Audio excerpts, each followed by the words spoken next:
The review of the compliance manual is permanent. It's always ongoing. So there was another manual due in any case.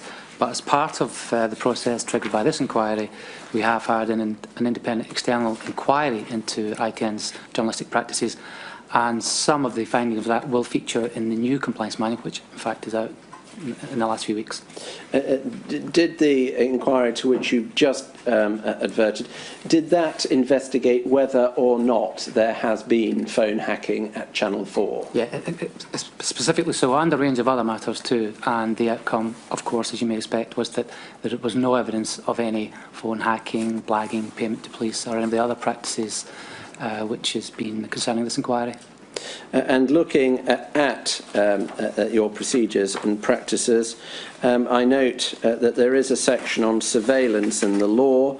It reads, using surveillance techniques such as telephone tapping, radio receivers, listening devices or intercepting emails to carry out an investigation can amount to a criminal offence and should be avoided. Is that a recent addition to your procedures, or is that one that's been on the books for some time? Such a guideline was in the previous manual, already existing throughout the entire period we're talking about here, through the hacking scandal.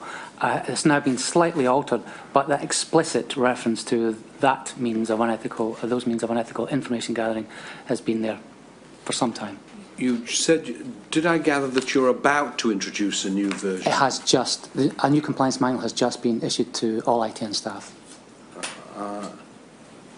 Would it be possible for us to see the extent to which you've made changes? Of course.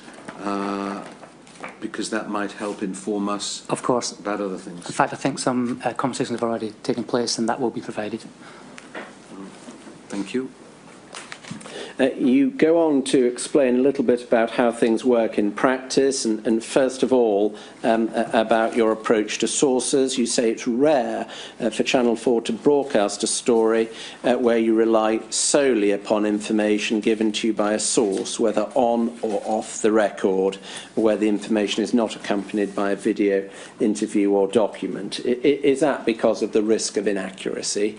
Well, there's that, but there's got a number of issues there. Yes, there's a risk of inaccuracy, but also we're in the business of television, so ideally it's not just purely information. That's one aspect of it, with something to show on television journalism, but also if it's very serious claims or allegations being made by a confidential source, that would raise issues about the provenance, the motivation, the integrity of the source, which would trigger a whole series of questionings and procedures around that to make sure it stood up, frankly.